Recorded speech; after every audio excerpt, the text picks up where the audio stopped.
আমি অসহায়ভাবে ভাবছিলাম যে বিখ্যাত লেখক রজনীকান্ত সেনের যে একটা গান আছে, তুমি নির্মল করো মঙ্গল করো মলিন মর্ম মুছায়।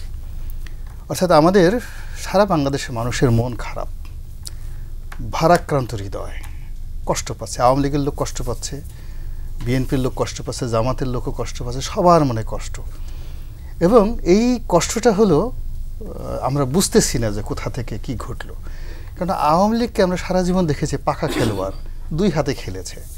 এক হাতে রসনের স্বাদ আর এক হাতে এরশাদ, এক হাতে বিদিশা আর এক হাতে জিএম কাদের, সমানে খেলেছে। একদিকে হাসানুল হক ইনু, আর একদিকে তার দলের মনিউদ্দিন খান বাদল, একদিকে রাশিদ খান মেনন, আর একদিকে ফজলে হাসান বাদশাহ। খেলতে খেলতে খেলতে এমন পাকা খেলোয়াড়, আমরা বিএনপির লোক দূরে থেকে বসে অবাক হয়ে শুধু দেখছি কিভাবে ভাগে, কিভাবে গড়ে, এত সুন্দর করে গান করো হে গুণী, আমি শুধু শুনি আর শুনি।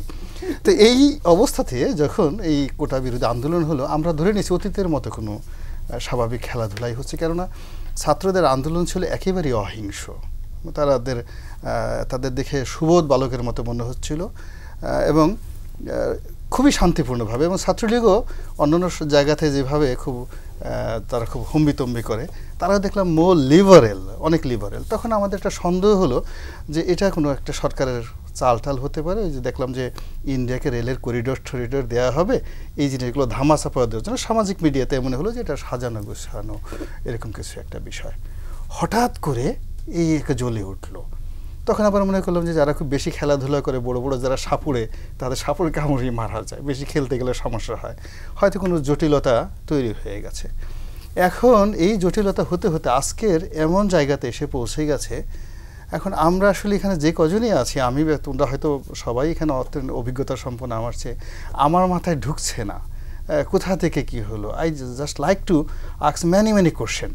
এই যেমন মাননীয় প্রধানমন্ত্রী বললেন হেলিকপ্টার থেকে পানি পড়েছে। এখন মাননীয় প্রধানমন্ত্রী তো কোনো অবস্থাতে মিথ্যা কথা বলতে পারেন না। এ কিং ক্যানট টেল এ লাই। সবসময় রাজা সত্য কথা বলেন। একটা হেলিকপ্টার দেখলাম না যে হেলিকপ্টার থেকে পানি পড়ছে, গেল কোথায়? সেই হেলিকপ্টার গেল কোথায়? 2 নম্বর হলো গুলি করেছে, আর পক্ষ বলছে যে গুলি করেছে হেলিকপ্টার থেকে।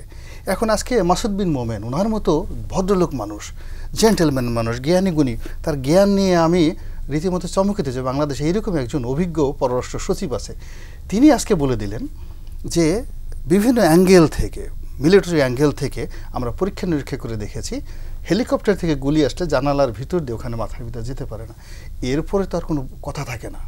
এ রবীন্দ্রনাথের বাণীর চেয়ে গুরুত্বপূর্ণ বাণী। এটা হয়ে গেছে বাস্তবতা।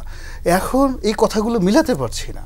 আবার দেখেন জামাত শিবির আজকে নিষিদ্ধ হয়ে গেল, নিষিদ্ধ হয়ে গেল।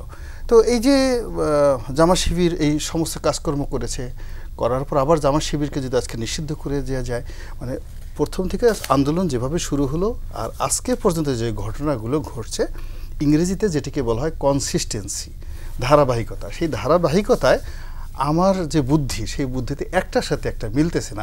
স্বরলিপিও মিলে না, সারেগামাও মিলে না, ইংরেজি গাইতে গেলে সেটাও পারি না, বাংলা গাইতেও পারি না, মধ্যখানে কি একজন একটা গান একটা গিয়ে জেলখানায় চলে গেছে।